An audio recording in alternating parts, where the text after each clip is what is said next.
Эта карта, изготовленная в Париже в 1670 году, называется «Великая Тартария». Согласно карте, территория Великой Тартарии включала в себя не только Российскую империю, но и Западную Европу, Индию, Иран, Китай, Японию и Америку. Карта эта наводит на мысль, что Великая Тартария некогда представляла собой огромное мощное централизованное государство. На самом деле средневековая Монголия или Моголия была многонациональным государством, раскинувшимся на огромных пространствах Евразии. И никакие чужеземцы ее никогда не завоевывали. Она была исконно заселена народами, всегда живущими на своей земле, русскими, татарами и другими. И само слово «Монголия», скорее всего, происходит от русского «много», «могу». Или, может быть, как считал Морозов, от греческого слова «мегалион», то есть «великий». В русских исторических источниках слово «Монголия» не употребляется, зато встречается «Великая Русь». Иностранцы называли Монголией, то есть «Великой», Великую Русь. В многочисленных провинциях Монгольской империи на местах сидели наместники, посаженные царем-ханом, который правил в метрополии империи в Руси-Орде. Все эти наместники были вассалами этого императора. В те годы в империи император был один. Слово «император» прикладывалось исключительно к царю-хану метрополии Руси-Орды и Великой Монгольской империи. Знать и дворянство Западной Европы в те времена состояло в значительной степени из завоевателей, то есть выходцев из Руси, пришедших сюда в XIII-XIV веках. Даже в XVII веке еще хорошо помнили, что многие земли в Германии были не так давно еще плотно заселены славянами.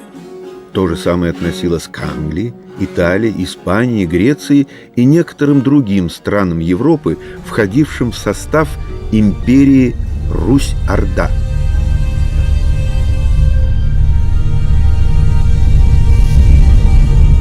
По поводу двуглавого орла, это герб, как считают историки, пришел из Византии, а затем он стал гербом Российской империи и также гербом Австрийской империи. У Австрии тоже герб двуглавый орел был, и это отражено на многих картах.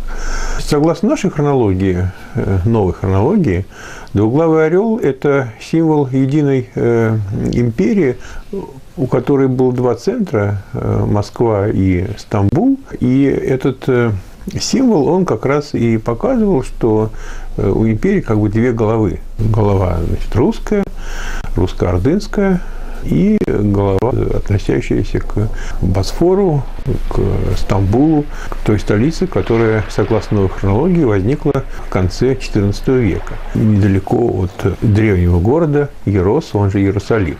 И когда империя обрела вот две столицы, благодаря некой исторической необходимости, это как раз было время, когда возникло османское завоевание, когда вот та единая империя с единой столицей, которая была до этого, сильно изменилась. Пришлось менять очень многое в ней. Ну и в частности из-за того, что она оказалась слишком большой и стали распространяться заболевания по тем путям, которым она была опутана. И возникли очень крупные эпидемии чумы, в результате которых погибло очень много народу.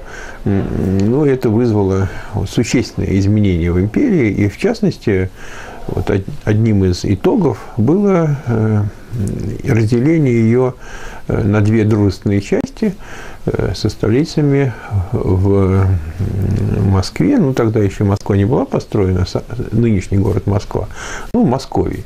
В Москве и в Стамбуле. И вот как раз символ двуглавый орел, там две головы. Константинополь, наверное. Это нынешний Стамбул, Константинополь. Да, нынешний Стамбул, Константинополь, совершенно верно. Но Константинополь, согласно нашей реконструкции, был построен в конце XIV века. Константином Великим, он же Дмитрий Донской, после Куликовской битвы.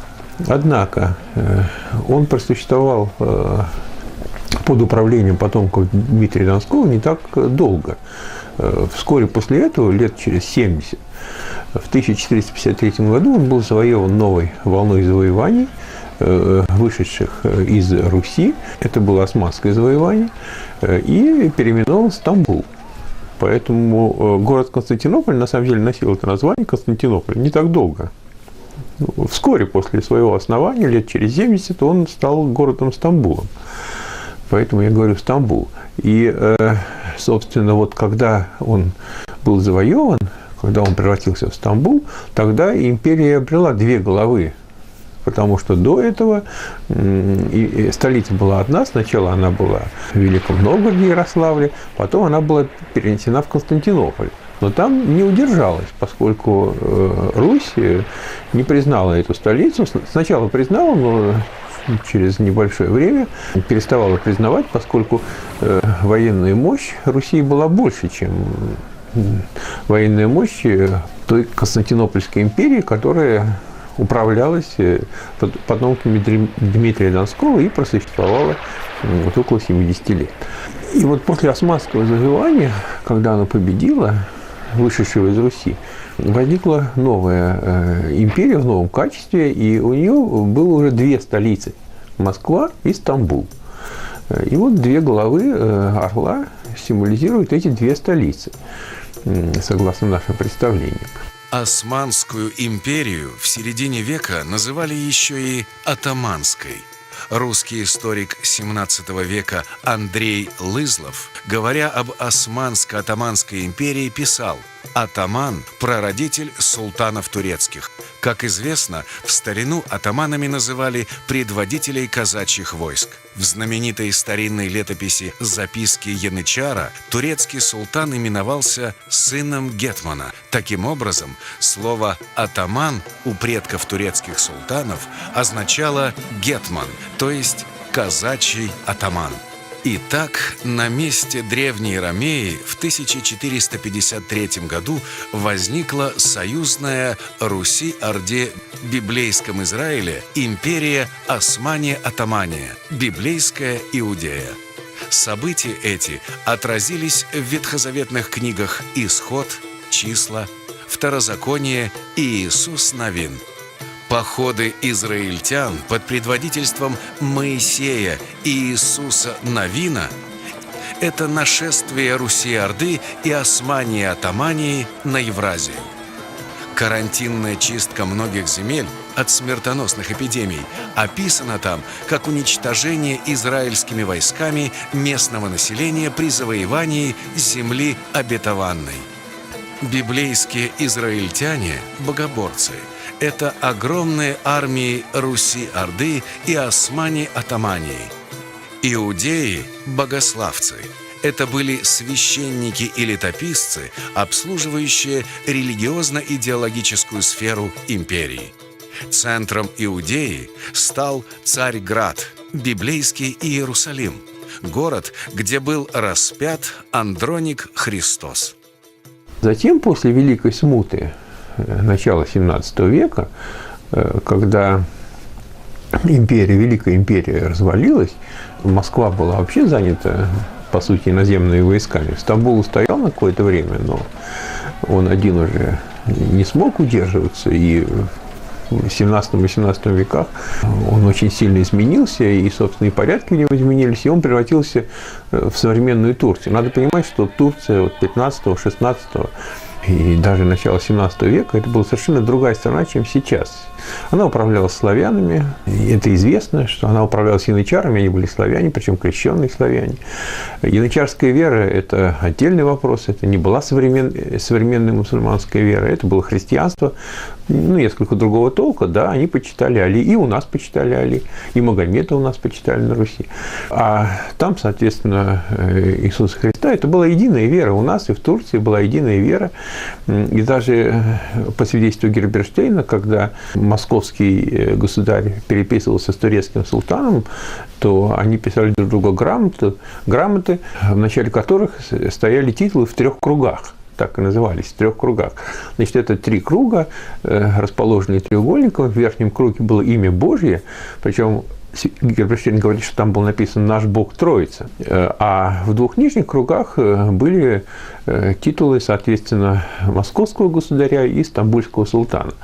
Вот само это написание в 3 кругах, оно, во-первых, показывало религиозную общность, поскольку Эти круги были объединены, и в верхнем был написан «Наш Бог Троица». Ну и тесная связь между московским государем, московским царем и стамбульским султаном, они называли друг друга братьями. Вот это просуществовало до развала Великой империи, до начала XVII века, после чего Москва была завоевана западными силами, и пришли к власти в Москве совершенно другие люди, Романовы, это западные люди, и они поссорились со Стамбулом, и началось вот это противостояние, в результате которого начался религиозный раскол, в результате которого у нас были проведены преобразования еще до раскола нашего известного при Никоне. Еще до раскола были существенные преобразования в начале XVII века. Даже не в начале XVII века, а в 30-х годах XVII века. Примерно за 30 лет до известного нам раскола. В частности, у нас полностью исключили Магомета из числа великих русских святых, а ведь его имя упоминалось. Вот, например, есть парадный шлем Михаила Федоровича Романова, еще Романова первого. У него на стрелке, на носовой стрелке было написано: там, «Нет Бога, кроме Аллаха, и Магомед – пророк его». Единственный сохранившийся военный шлем Ивана Грозного, он сейчас находится в Копенгагене, больше шлемов от Ивана Грозного не сохранилось. Но вот единственный шлем, там есть русская надпись, которая говорит, что он принадлежит великому князю Ивану Васильевичу, а над ней по-арабски написано «Аллах, Магомед, Аллах, Магомед». Но Аллах – это по-арабски Бог. Бог Магомед, Бог Магомед. То есть Магомед у нас еще в начале XVII века, еще при первых Романовых почитали как святого. А, соответственно, в Турции они считали себя христианами. Еще в конце XVII века собирались в Стамбуле. В конце XVII, уже когда начался раскол, в Стамбуле собирались по свидетельству янычара. Есть такие записки янычара, он пишет о том, что там собирались высшие духовные чины, и они обсуждали вопрос, являются ли христиане для них единоверцами или нет. Тогда еще этот вопрос обсуждался в конце XVII века, вот на самом высоком уровне. И они не могли прийти к единому решению. То есть раскол уже начинался, он назревал, но все еще они осознавали христианство как свою веру. И только в XVIII веке это достигло вот современных размеров, когда турецкие мусульмане считают себя не христианами, а у нас в XVII веке, в 30-х годах, я еще раз повторяю, был проклят Магомед. Ну и Святую Софию, естественно, построили. И Святую Софию построили османы, да, в XVI веке. Османы, у нас в Москве и в Стамбуле сидела одна и та же династия. Это была славянская династия, русская династия. Вокруг нее вот эти избранные войска, янычары, это были славяне. Да, там было население, там малоазийское, анатолийское, вот, собственно, турецкое, но они не управляли государством. Это было славянское государство. Вот все великие победы, которые совершило османское государство, это было еще при янычарах-славянах. И в конце XVII века, между прочим, во второй половине XVII века, вот когда у нас произошли эти сильные изменения при Романовых, то в Турции начался вот этот отход от славянского управления, когда к власти пришли другие люди, когда янычары стали брать впервые не славян, янычарские войска сразу сильно изменились, они стали терпеть поражение. Это были иноческие войска. Само название янычар, они пытаются там производить там новые войска или как-то, это согласно нашей реконструкции, это просто иноки, иноческие войска, янычары. Они были иноки, самые настоящие иноки. Им запрещалось пускай их женщинам. Это сейчас там изображают, что они были совсем не такие. Есть очень много документов. Янычары управляли государством, они выбирали следующего султана. Султан не мог назначить своего преемника. И из числа его детей янычары выбирали преемника, а остальных, кстати говоря, душили. Ну, чтобы не было смут. Они были довольно жестокими людьми. Но они были иноки, они к себе тоже очень жестко относились. Их много гибло в бою. Это были люди, которые посвятили себя идее военного расширения веры. Вот такая была идея у них.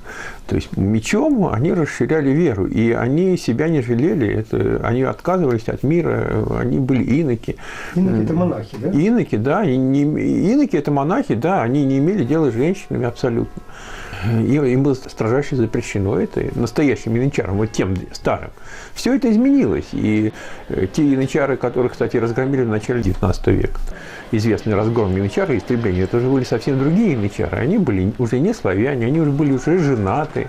Это были другие войска, которые только сохранили название тех прежних, но не сохранили, конечно, их силу, потому что тех янычар истребить, конечно, они не смогли бы. По сути, вот все это турецкое государство, оно расширялось вот благодаря этому войску, очень строгому, очень аскетичному, иноческому войску людей, которые не жалели себя, они шли на бой, они гибли, но они к остальным тоже жестко относились. Ну, а русское казачество того времени, оно какое-то отношение имело? Русское казачество напоминало янычарские войска, им тоже запрещало жениться, они ничем не занимались, кроме войны, оно напоминало. Но янычарское войско это как бы было, ну, это, да, они довели до крайности это все. У них они были сверхжестокие, сверхаскетичные. Это было доведенное до крайности вот, казачье войско. Они поэтому и побеждали. И я вот к тому, что Турция была другой. Совершенно. Вот когда мы говорим о том, что Москва и Турция, Москва и Стамбул, это были две столицы одной империи, надо понимать, что и Москва тогда была другой, и Турция была другой, и Стамбул и Москва были другими. То это были столицы, в которых сидела одна и та же родственники управляли, султаны и цари московские, это были родственники, это была одна и та же династия, поэтому они обращались друг к другу как братья, поэтому они были единоверцы, они были родственники. И войска, которые, значит, их поддерживали, на которые они опирались, это и в том и в другом случае были славянские войска. Это разговаривали они по-русски. Есть много свидетельств. Вот тот же самый Дионисий Питавиус, который является одним из основателей нынешней хронологии, у него есть большой труд, он переведен на английский язык, был еще в 17 веке. Там прямо написано, что янычары и султаны говорили на славянском языке. Да, они использовали и турецкий, и арабский, но и у нас на Руси использовали татарский. И турецкий, и татарский одно и то же. У нас говорили по-татарски. Это татарский, это вообще один из народных языков Руси. Вот тот русский язык, на котором мы говорим, это язык священный, церковный. Наши предки научились ему в церкви. А, собственно, народный язык у нас был татарский. Поэтому разницы никакой не было. Просто, поэтому Россию называли Тартарой. Да, поэтому называли, да. Просто вот во время этого разделения в 17 веке в Москве пришли к власти совершенно другие люди, они начали ссориться со Стамбулом. И в Стамбуле постепенно пришли к власти другие люди, потому что вот эта вот славянская власть в Стамбуле, она тоже в значительной степени опиралась на Русь, на дружественную Русь. Когда Русь повернулась спиной, к власти в Москве пришли другие люди, враждебные, то и славянская власть в Стамбуле пошатнулась. И в конце концов ушла. И поэтому эти государства разделились, стали враждебны друг другу, начались русско-турецкие войны и так далее, и так далее. И они пошли в противоположном направлении, разделились в религиозном смысле, разделились во всех смыслах. И поэтому... Но сами турецкие историки, они хоть словом упоминают вот это состояние Турции во время... Они стараются об этом не вспоминать, но документов много, которые об этом говорят. Вот, кстати, вот сейчас в фильме есть такой очень модный, называется «Роксолана». Вот современные турецкие историки называются «Великолепный век», как Роксолану. Они показывают в этом фильме жизнь турецкого двора при Сулеймане Великолепном. Абсолютно искаженная картина. Хотя там проскальзывают интересные вещи, и видно, что документы у них есть, но общий взгляд на турецкую историю, он абсолютно неправильный. Там показано, что янычары это просто там двери открывают, что султан является полным хозяином, что он назначает своего там наследника. Это же все неправда, это хорошо известно. Еще раз повторяю, что султан не мог назначить своего наследника из числа своих детей. Его сыновья содержались на самом деле под надзором, они управляли областями, содержались под надзором. После смерти султана янычары собирались, выбирали одного из них, тайно ему сообщали, привозили во дворец в Стамбуле, назначали его султаном, и первым делом, которое он должен был сделать, это задушить, отдать приказ задушить всех своих братьев. И они не могли, вот эти новоизбранные султаны, они не могли отказаться от этого, хотя хотели. Никто не хотел, но многие из них не хотели убивать своих братьев. Это для них была трагедия. Но они должны были это сделать, потому что в конце 15 века была очень кровопролитная междоусобная война между сыновьями очередного султана, между Селимом I и его братьями, и во время этой войны погибло очень много янычар. И вот янычары, чтобы этого не повторилось, они ввели такой жестокий закон. Я еще раз повторяю, они не жалели себя, но они не жалели окружающих. Они очень жестко относились ко всему. И это яныческое войско. У них была Троица. Их вера была, и опять возвращаясь к вере, их вера была другой, не современной мусульманской. А это были христиане, которые почитали Магомета и Али. И у нас на Руси тоже почитали Магомета и Али. Тоже были христиане. Мы, естественно, как были, так и остались. Но они нет, не остались.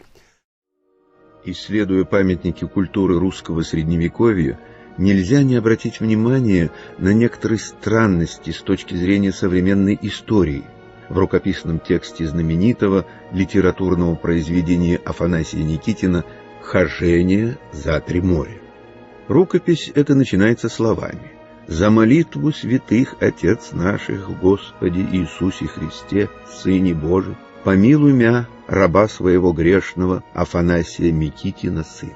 Ясно, что этот текст написан православным человеком. В основном «хожение» написано по-русски. Однако время от времени Афанасий Никитин свободно и гладко переходит на тюркский или даже арабский язык. Затем столь же гладко возвращается к русскому языку. Очевидно, он, как и его соплеменники, свободно владел этими языками. Но не в этом суть. Главное то, что тюркский или арабский язык используется Афанасием Никитиным для написания русских православных молитв, или, если угодно, исламско-православных. Как бы это ни звучало странно в наше время. Вот, например: «Не отврати мя, Господи, от пути истинного, и настави мя, Господи, на путь Твой правый. Господи мой Алло, перводигель Алло, Ты Карим Алло, Рагим Алло, Карим Алло, Рагим Алло, Ахалим Дулиммо». Уже продоша 4 веревые дни бессельменской земли, а христианство не оставит. Здесь Афанасий Никитин прямо среди молитвы переходит на тюркский и арабский язык, но записывает их русскими буквами. В частности, вместо «Бог» пишет «Алло», то есть «Аллах» и так далее. Рукопись свою Афанасий Никитин заканчивает следующими словами: «Матью же Божией, придохше три моря, дигерь худо донно, Алло, перево дигерь дано, аминь, милна рахмам рагим, Алло, агаббирь, акши ходо илейло, акш ходо, иса, рою холло, айлик солом, Алло, агаббирь, гир, помози рабу своему». Здесь Афанасий Никитин использует выражение из Корана, например, «Алло Акбир», «Аллах Акбар», и «Иса Рухолло», то есть «Иисус, Дух Аллаха». Для него это не кажется кощунством, а воспринимается как вполне допустимая норма. Вероятно, сегодня мы не знаем чего-то очень важного о средневековом христианстве на Руси. Все сильно изменилось в 17 веке, очень сильно. И когда мы говорим о более ранних временах, вот как раз когда возник символ двуглавого орла, который символизировал вот эту империю с двумя головами, с двумя столицами, но дружественными, родственными, вот, очень похожими. Поэтому турецкое и русское оружие, оно же не отличалось абсолютно, посмотрите, 16-го, даже в 17 веке. У нас на оружие писали по-арабски. Арабский язык у нас тоже использовался на Руси. Просто вот во время этого разделения он ушел. У нас использовался полумесяц, а у них использовался крест. У нас использовался арабский язык наряду там, с татарским и русским. У них тоже было самое. Но просто у нас отказались от арабского языка, отказались от символа полумесяца, отказались от почитания Магомета и Али. Али – это Илья Муромец, собственно. Он остался и в былинах. Он остался как сказочный герой. Хотя все русское оружие, ну, почти все русское оружие конца 16-го, начала 17 века, сохранившееся в оружейной палате, его не уничтожили только потому, что это были драгоценные вещи.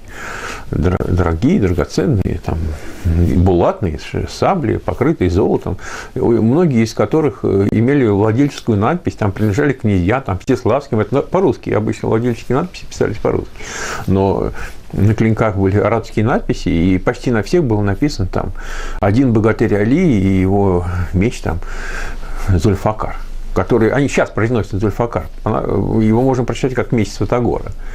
Потому что там одни согласные, они предпочитают говорить меч Зульфакар. Но на самом деле это меч Святогора, который Илья Муромец, если помните, Святогора, там меч получил, которым он всех победил.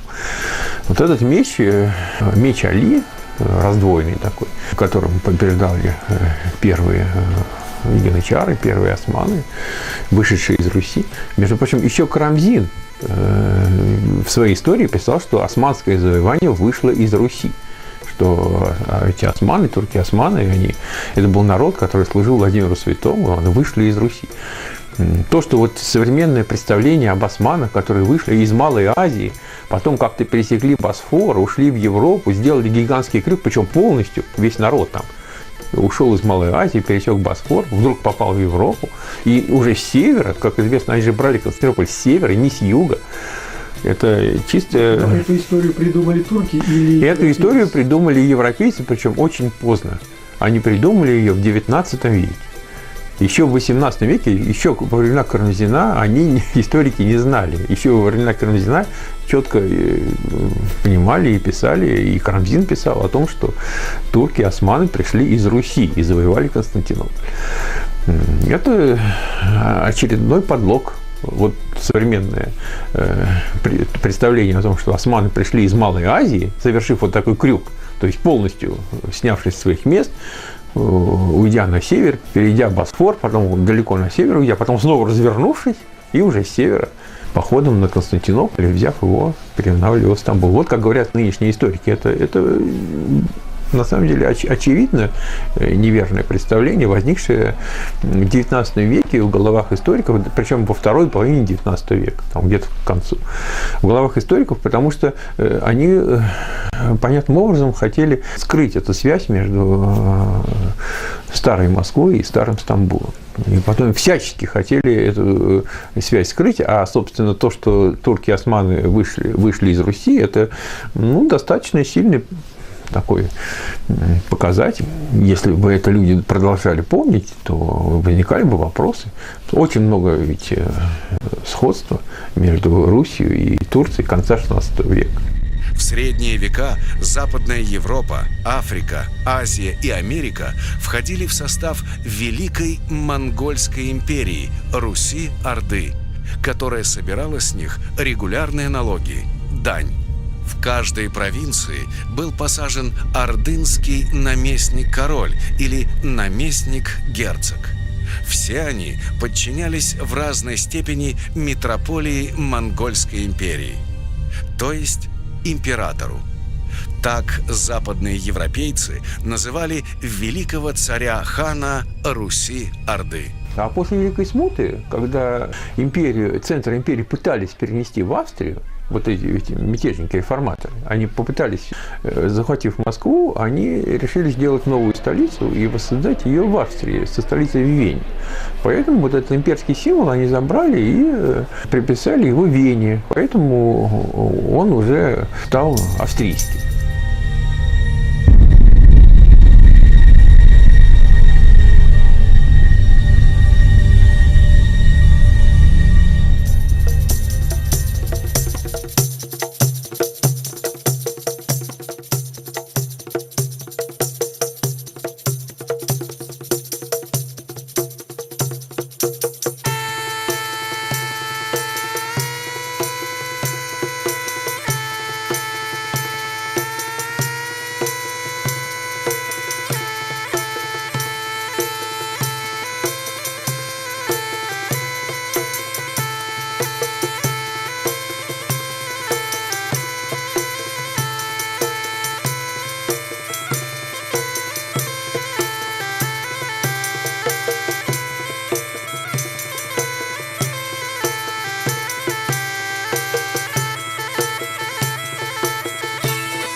если коротко, в двух словах, что двуглавый орел – это символ двуглавой империи, единой, но двуглавой, с двумя столицами, которые после ее развала в начале 17 века перенесли на бумаге в Австрию. Австрийские пытаясь воссоздать там эту империю в прежнем виде, но это не получилось.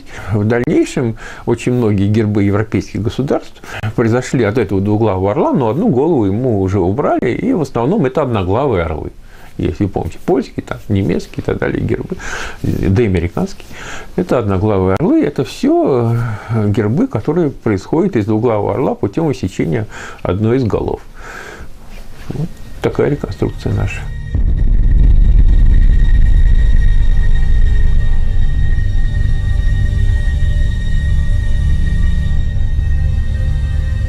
Гумилев справедливо считал, что теория о монголо-татарском иге на Руси была создана лишь в XVIII веке немецкими историками Байером, Миллером и Шлёцером в ответ на определенный социальный заказ под влиянием идей о якобы рабском происхождении русского народа.